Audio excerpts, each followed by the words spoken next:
As also noted, Robert C. Byrd was a parliamentary library, a keeper of the institution of the Senate, and he was the institution itself. But to me, and many people here today, like guys I see, Bill Bradley and Jim Sasser, who've long left the Senate for greener pastures,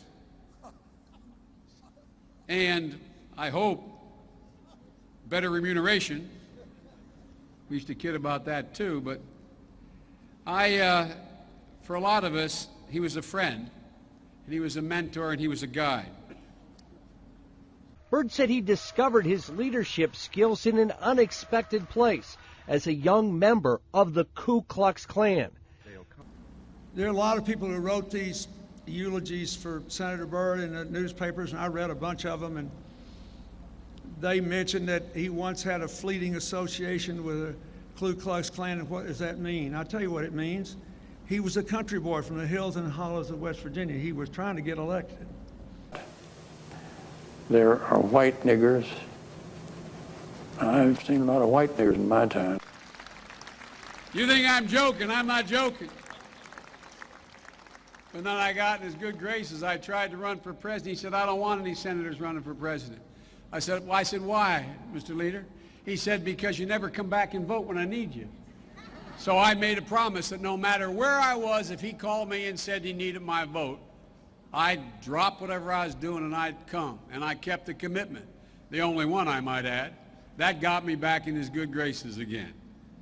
Vice President Biden says that your current position on busing, you're opposed to federally mandated busing, that position is the same as his position. Is he right? That is simply false. And let's be very clear about this.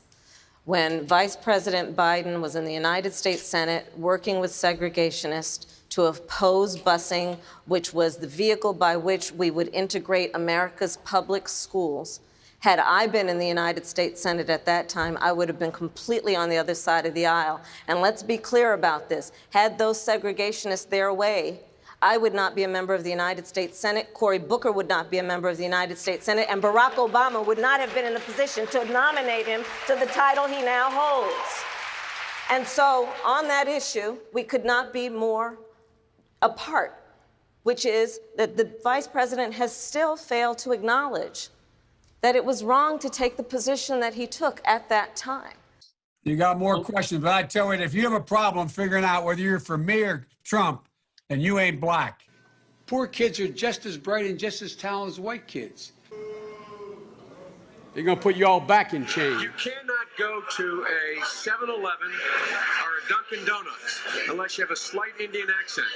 What's less known is how he followed the lead of some of the Senate's most fervent segregationists. In a series of never-before-published letters reviewed by CNN, the strength of Biden's opposition to busing comes into sharper focus. On March 25, 1977, Biden wrote, "My bill strikes at the heart of the injustice of court-ordered busing. It prohibits the federal courts from disrupting our educational system." Biden sought and received support from Mississippi Senator James Eastland, the Democratic chairman of the Judiciary Committee, and a leading symbol of Southern resistance to desegregation. He frequently spoke of blacks as, quote, an inferior race. On June 30th, 1977, Biden wrote, "Dear Mr. Chairman, I want you to know that I very much appreciate your help during this week's committee meeting in attempting to bring my anti-busing legislation to a vote." Then in 1978, Biden again asked Eastland to put his anti-busing bill before the full Senate, writing, "Your participation in floor debate would be welcome."